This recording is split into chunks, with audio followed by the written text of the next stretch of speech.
नमस्कार, बोल राजस्थान बोल में आपका स्वागत। मैं विशाल। 5 पंच मिली कीजिए काज, हारे जीते न होवे लाज। राजस्थान में पंचायती राज की अवधारणा इसी के साथ शुरू हुई, लेकिन अब राजस्थान के पंचायती राज में भ्रष्टाचार की घुन इस कदर मिल गई है कि पूरा तंत्र भ्रष्टाचार की चपेट में दिख रहा है। एक दो नहीं, पूरे 943 जनप्रतिनिधि अयोग्य हो गए हैं इस बार चुनाव में भ्रष्टाचार के चलते। तो सवाल यह है कि आखिर कौन करता है भ्रष्टाचार, पंचायती राज जनप्रतिनिधि या फिर अधिकारी? पंचायती राज चुनाव की दहलीज पर खड़े हुए मैं आपसे आधे घंटे के दौरान अब यही सवाल करूंगा। चलिए शुरू करते हैं आज का सवाल।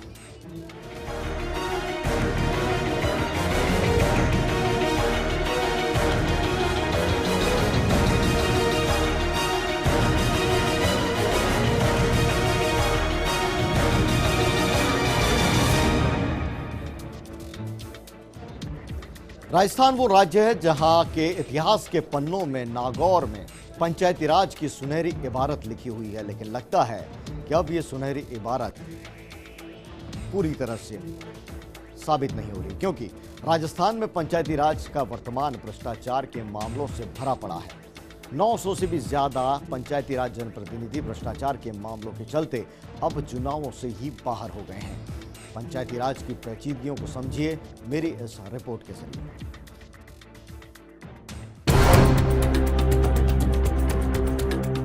इतिहास के पन्नों में देखें तो देश ने सबसे पहले पंचायती राज की तस्वीर साकार होते हुए राजस्थान में ही देखी। नागौर जिला उस वक्त पंचायती राज स्थापना का गवाह बना। देश के पहले प्रधानमंत्री पंडित जवाहरलाल नेहरू ने 2 अक्टूबर 1959 को देश की सामाजिक पंचायतों को स्वीकार्यता देते हुए संवैधानिक व्यवस्था में ढाला। देश भर में पंचायती राज का इतिहास राजस्थान और नागौर जिले से ही शुरू होता है, लेकिन तब से लेकर अब तक पंचायती राज वक्त के साथ कई नए परिवेश में सामने आया, कई सियासी सांचों में ढला। कायदा तो ये था कि स्थापना के बाद से पंचायती राज का परचम इतना बुलंद होता कि आज देश की सशक्त जनप्रतिनिधि संस्था के रूप में इसे स्वीकार्यता मिलती। लेकिन हुआ क्या? हुआ ये कि इतने सालों के बाद भी पंचायती राज अपने पूरे अधिकारों के लिए तरस रही है। अधिकार तो मिले, लेकिन अलबत्ता पंचायती राज में जिसे अधिकारी बनाया वो चांदी कूटता नजर आया। आज पंचायती राज दुधारू गाय बन गई, जिसे हर कोई अपनाना चाहता है, लेकिन उसे पुष्ट करने के लिए कोई इंतजाम नहीं करना चाहता।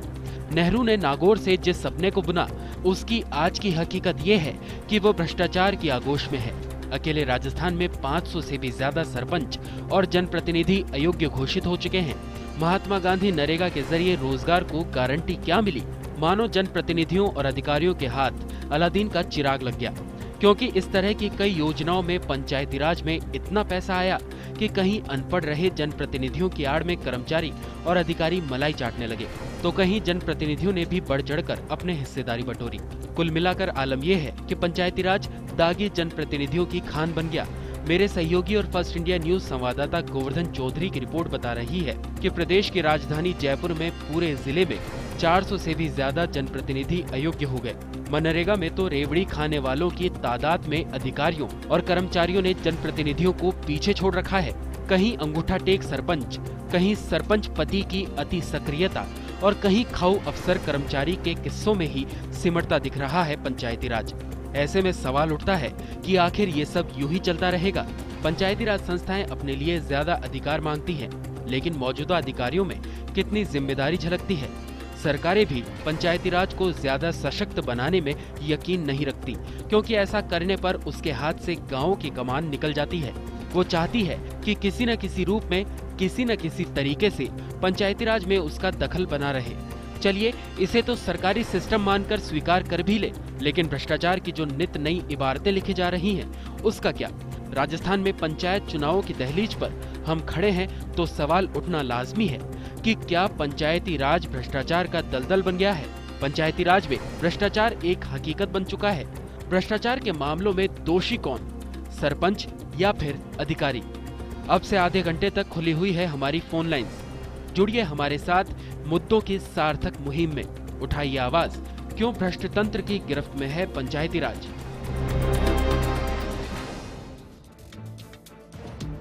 तो बड़ी अजीब स्थिति आप कहेंगे इसमें कि पंचायती राज है जो नागौर से शुरू हुआ, राजस्थान से इसकी शुरुआत हुई और आज स्थिति यह है कि 900 से भी ज्यादा जनप्रतिनिधि अयोग्य घोषित होने जा रहे हैं, हो चुके हैं। पंचायत का चुनाव वो नहीं लड़ पाएंगे और मुद्दा यहीं से शुरू हो रहा है कि पंचायती राज में जो भ्रष्टाचार हो रहा है उसके लिए क्या जनप्रतिनिधि जिम्मेदार हैं या फिर अधिकारी। आप क्या सोचते हैं, आपका नजरिया क्या है? फोन कॉल हमारे पास में लगातार जुड़ने शुरू हो गए कॉलर्स और सुरेश कुमार हैं जैसलमेर से।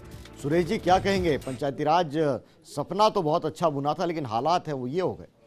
मैं ये कहूंगा कि जो पंचायती राज राजस्थान में हुआ है उसमें अधिकारी सबसे ज्यादा आरोपी है जी, क्योंकि अगर आरोपी की मिली भगत नहीं होती तो सरपंच और ग्राम सेवक के अधिकार में नहीं आता है कि वो पैसे खा जाए जी।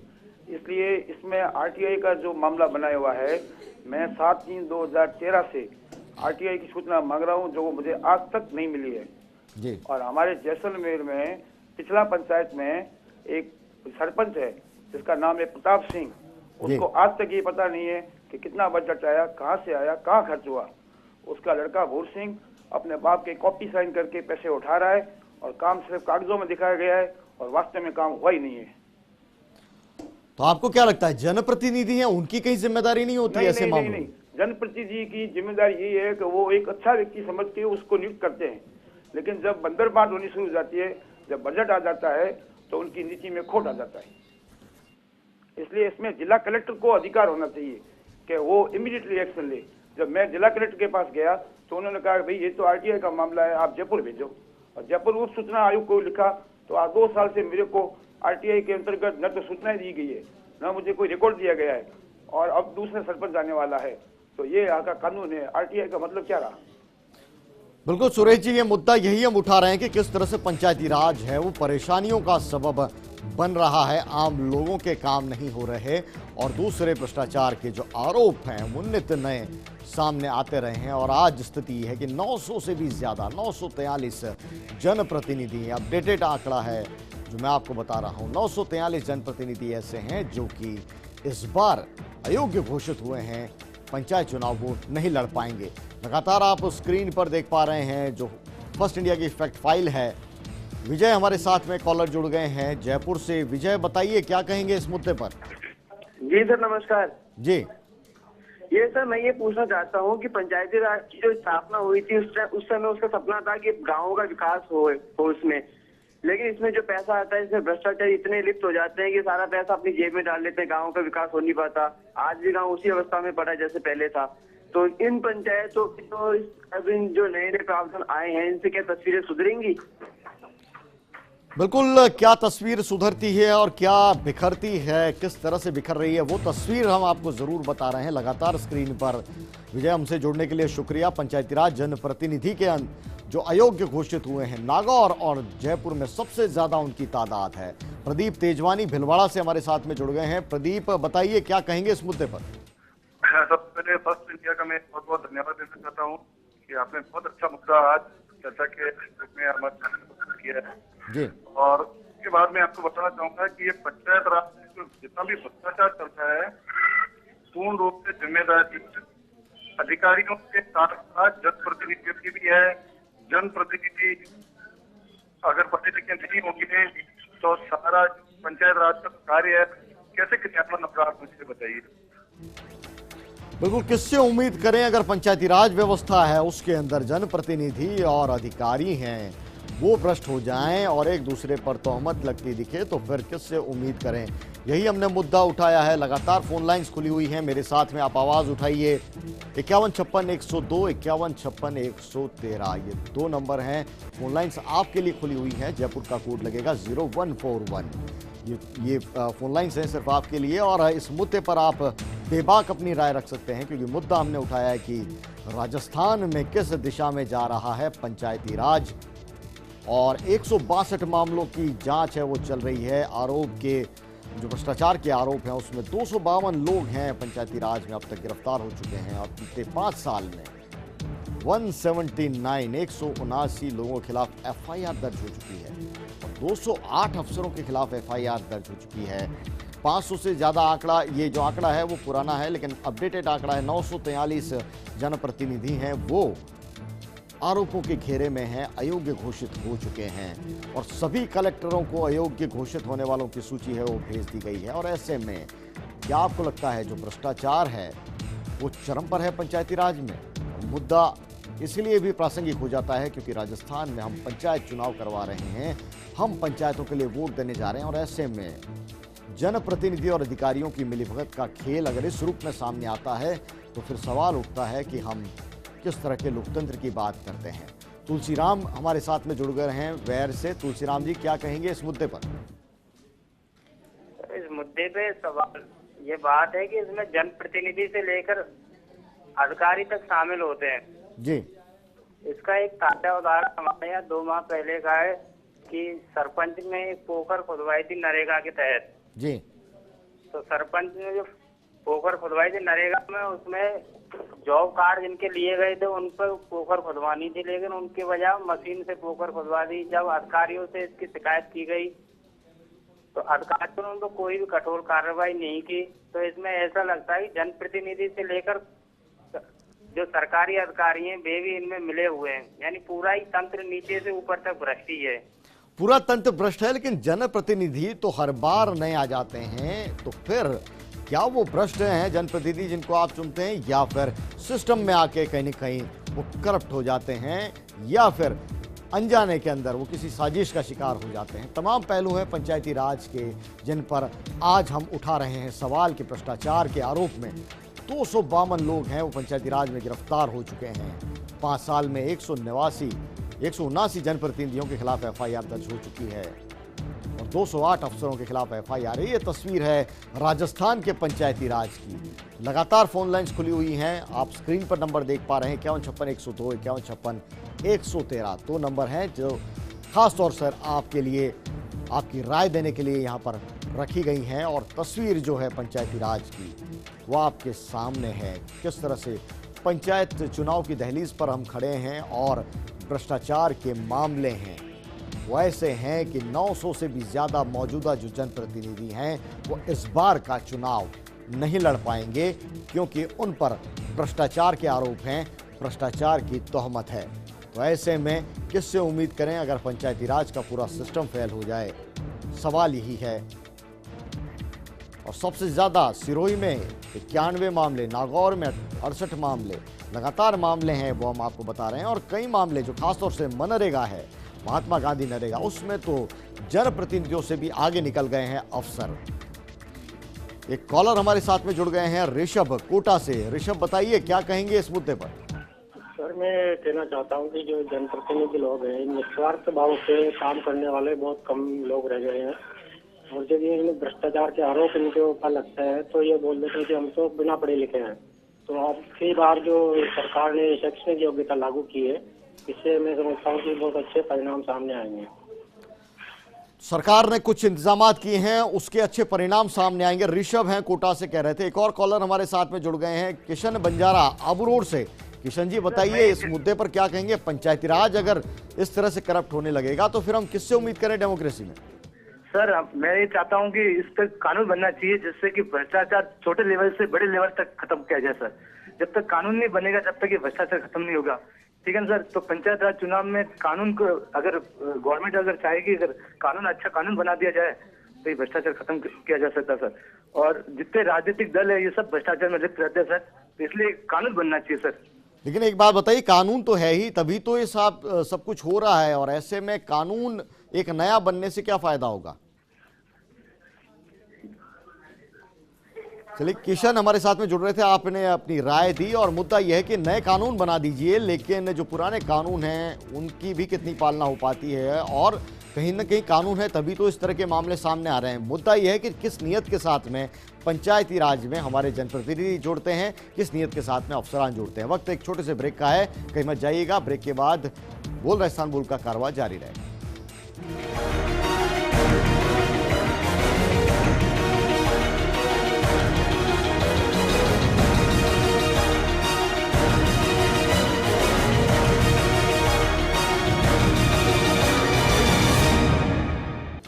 तो बोल राजस्थान बोल में मुद्दा है पंचायती राज या भ्रष्टाचार का राज, भ्रष्ट राज। ये मुद्दा हमने उठाया है। कॉलर हमारे साथ में जुड़ गए हैं राजेश। राजेश, क्या कहेंगे इस मुद्दे पर? सर, मैं ये बताना चाहूंगा कि ये जो पंचायत राज भ्रष्टाचार है उसका सबसे बड़ा कारण है ये जो इनकी शैक्षणिक अयोग्यता है। और अभी तो सरकार ने रिसेंट डिसीजन लिया है कि शैक्षणिक योग्यता की बाध्यता की जाए। मैं उससे पूरी तरह सहमत हूँ। ये योग्यता अभी 10वीं कक्षा है, मैं तो इसके ग्रेजुएशन के पक्ष में होगी। ग्रेजुएशन होगी, पंच पढ़ा लिखा होगा, पंच पढ़े लिखे होंगे तो गाँव का विकास बहुत अच्छी तरह से कर सकेंगे। शुक्रिया राजेश, अपनी बात रखने के लिए। अजमेर से राजेश हमारे साथ में जुड़े हुए थे और इस मुद्दे पर हमने जानी उदयपुर के लोगों की राय। आइए देखते हैं क्या कहना है उदयपुर के लोगों के। बोल राजस्थान बोल। आजकल केंद्र सरकार और राज्य सरकार ने इतना बड़ा बजट दे दिया है, करीब करीब साल के 2 करोड़ रुपए एक सरपंच को खर्च करने के लिए मिलते हैं। और हर आदमी यही सोचता है कि मैं अगर ईमानदारी से काम करूं तब भी 10% मेरा कहीं नहीं गया, तो 5 साल में उसको कम से कम 1 करोड़ से अधिक रिश्वत खाने को मिलती है। इसलिए हर आदमी पंचायतों के चुनाव लड़ने के लिए अग्रसर हो रहे हैं। भ्रष्टाचार के मामले में असली गुनाहगार तो अधिकारी और सरपंच सब मिले भुगत होती है। पैसा ऊपर से आता है, बराबर काम होता नहीं है और सब मिलजुल के काम करते हैं। अभी पंचायत चुनाव हो रहे हैं तो इसमें पढ़े लिखे अगर कर्मठ युवा होंगे तो काम सही होगा, बाकी अनपढ़ होंगे तो दूसरे फायदा उठाएंगे तो इसमें भ्रष्टाचार ज़्यादा बढ़ेगा। तो उदयपुर के लोगों की राय थी पंचायती राज के इन हालात पर। और आइए देखते हैं जब जैसलमेर में हम ये सवाल लेकर गए तो जैसलमेर की गलियों से क्या आवाज उठी। बोल राजस्थान बोल में आज के मुद्दे को लेकर। जैसे आरटीओ चले जाओ, आप आरटीओ जाओगे कोई काम कराना है तो रिश्वत आपको अधिकारी को देनी पड़ेगी। वहाँ कोई आपको परिवहन मंत्री को रिश्वत नहीं देनी पड़ेगी। जैसे आपको शिक्षा के डिपार्टमेंट में चले जाओ तो शिक्षा मंत्री हो या वहाँ का सचिव हो, प्रमुख सचिव हो, उसको रिश्वत देनी पड़ेगी जब आपकी ट्रांसफर होगी, जो चलता आया है। इसलिए मेरी नज़र में तो भारत पूरे में नेता कहीं भ्रष्ट नहीं है। आम जनता को जागरूक होना पड़ेगा और आम जनता ही जब ना नीचे लेवल के लोगों को जब तक पैसे देने बंद नहीं करेगी, जब तक अधिकारी उनको परेशान करते हैं, वो जनता को परेशान करते हैं। जनता अपना काम जल्दी निकलवाने के लिए पैसे देके अपना काम करवाती है। हमारे नज़र में अधिकारी भ्रष्ट होते हैं कि नेता, आम जनता प्रत्यक्ष रूप से नेता से नहीं मिल पाती। उनका सीधी मुलाकात प्रशासनिक अधिकारियों से होती है, तो प्रशासनिक अधिकारी ही उनसे जो भी होता है उनकी डिमांड उन्हीं से होती है। तो नीचे लेवल पर देखा जाए तो प्रशासनिक अधिकारी ही भ्रष्ट होते हैं। बोल राजस्थान बोल में उदयपुर और जैसलमेर में हमने पड़ताल की, लोगों से जाना आज के मुद्दे पर उनकी राय क्या है। और ज्यादातर लोग ये कह रहे हैं कि भ्रष्टाचार का जो पूरा खेल है वो कहीं न कहीं मिली भगत से होता है। चलते हैं नागौर में। एक कॉलर हमारे साथ में धर्मेंद्र जुड़े हुए हैं। नागौर वो जगह है जहां पर पंचायती राज का आगाज हुआ था और वहां से क्या आवाज उठती है, धर्मेंद्र क्या कहते हैं, जानना दिलचस्प होगा। धर्मेंद्र जी, क्या कहेंगे इस पंचायती राज की बदहाली पर? जी सर, क्या कहेंगे पंचायती राज में जिस तरह से भ्रष्टाचार बढ़ रहा है और भ्रष्टाचार के मामले सामने आ रहे हैं, 900 से ज्यादा जनप्रतिनिधि हैं, वो इस बार चुनाव नहीं लड़ पाएंगे, क्या कहेंगे इन हालात पर? जी सर। जी धर्मेंद्र, आप मुझे सुन पा रहे हैं? क्या कहेंगे पंचायती राज की बदहाली पर, क्या कहना चाहेंगे आप? जी सर, कानून तो बहुत बन रखे लेकिन ये सुनवाई नहीं होती है जो भी ये पंचायती राज में है। जैसे मैंने अभी 7 महीने 8 महीने पहले भी कोई विवरण मांगा था इनसे महानरेगा का, ये सर ना तो सुनवाई करते हैं, सब अपनी मनमानी लगाते हैं। इसमें कोई सुनवाई नहीं होती, धर्मेंद्र कह रहे हैं नागौर से, और सब अपनी मनमानी करते हैं। और न जाने कितने कानून हैं। महात्मा गांधी राष्ट्रीय रोजगार योजना, नरेगा, ये भी तो एक कानून के तहत मिल रहा है और उसके अंदर अगर भ्रष्टाचार हो जाए तो फिर कौन से कानून की हम बात कर रहे हैं? कौन से कानून के पास हम अपनी गुहार लेकर जाएं, कौन सी सरकार के पास जाएं? क्योंकि हालात हैं वो पंचायती राज के बेकाबू हो गए हैं भ्रष्टाचार के मुद्दे पर।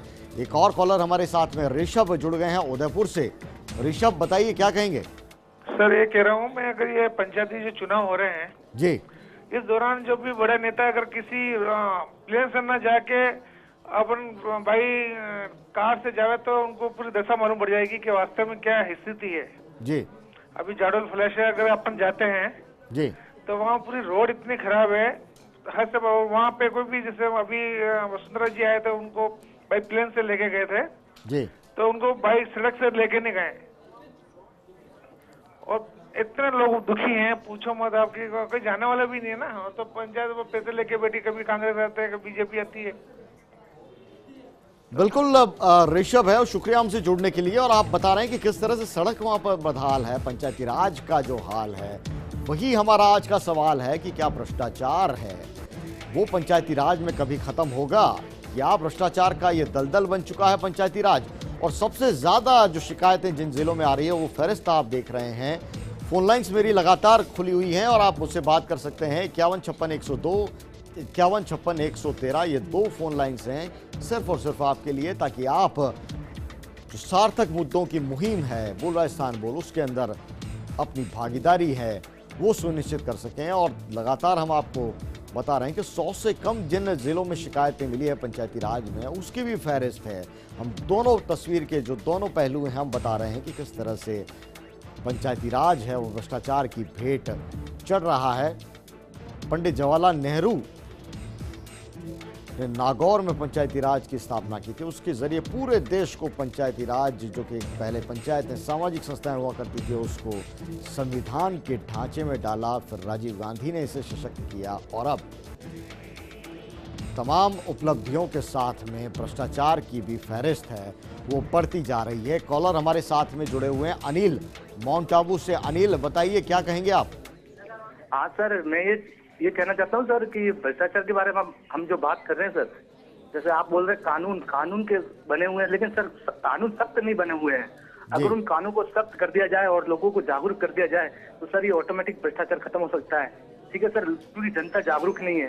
जागरूक नहीं होने के कारण आम जनता में ये पता ही नहीं है कि भ्रष्टाचार क्या होता है क्या नहीं होता है। ठीक है सर, और जो अधिकारी बैठे हैं वो भ्रष्टाचार में लिप्त रहते हैं। अगर उनको सख्त कर दिया जाएगा तो अपना ऑटोमेटिक खत्म कर दिया जाएगा सर भ्रष्टाचार। भ्रष्टाचार खत्म कैसे हो सकता है ये राय रख रहे थे अनिल माउंट आबू से, लेकिन कैसे होगा जब मलाईदार विभाग बन गया है पंचायती राज, जिसमें अफसरान हैं वो भी आते हैं, वो भी भ्रष्टाचार की रेवड़ी खाते हैं, और इसके साथ में जो नेता हैं, जो चुने हुए जनप्रतिनिधि, वो भी सोचते हैं कि जब एक बार मौका हाथ लगा है तो कुछ न कुछ हाथ है वो साफ कर लिया जाए। तो ऐसे में पंचायती राज बदहाल हुआ जा रहा है। कॉलर हमारे साथ में जुड़ गए हैं संदीप जैसलमेर से। संदीप बताइए क्या कहेंगे इस मुद्दे पर? सर सब भ्रष्टाचार है सर, सब यहाँ जैसलमेर तो जी सब है, सब भ्रष्टाचारी अधिकारी, सब भ्रष्टाचारी से सब पैसे लेते हैं, सब सभी भ्रष्टाचारी हैं, सभी हैं वो पैसे लेते हैं आप कह रहे हैं। लेकिन मुद्दा यह है कि आखिर ये हालात हैं वो सुधरेंगे कैसे? जब भी जाते हैं वो पैसे लेके बात करता है, 500-100 रुपये बात करता है वो। चलिए शुक्रिया संदीप हमसे जुड़ने के लिए। और पंचायती राज में जो स्थिति है वो आपके सामने है। जिन लोगों ने पूरे तंत्र को समझा है, उन लोगों से जिन लोगों ने इसमें पूरे पंचायती राज में काम किया है, हमने उनसे पूछा ऐसे लोगों से कि आखिर क्यों पनप रहा है पंचायती राज में भ्रष्टाचार और भ्रष्टाचारी। आइए देखते हैं क्या कहा रिटायर्ड IAS अधिकारी भागीरथ शर्मा ने।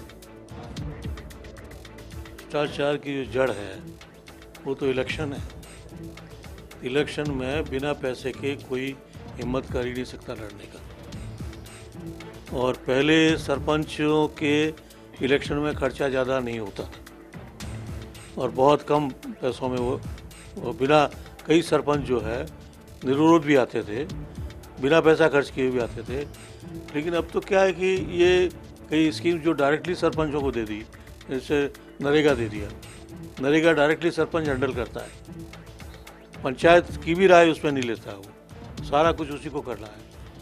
तो वो अब, और इसी कारण से इलेक्शन का खर्चा ज़्यादा होने लग गया। कहीं 5, 7, 10 लाख से कम तो कहीं होता ही नहीं है। तो एक्सपर्ट व्यू ये था कि पंचायतों के अंदर जिस तरह से पैसा इन्वॉल्व हो गया है, भ्रष्टाचार वहीं से शुरू हो गया है, चाहे चुनाव प्रक्रिया हो या बड़ी योजनाओं की शुरुआत हो। भ्रष्टाचार की कालिक से पंचायती राज क्या वाकई मुक्त हो पाएगा?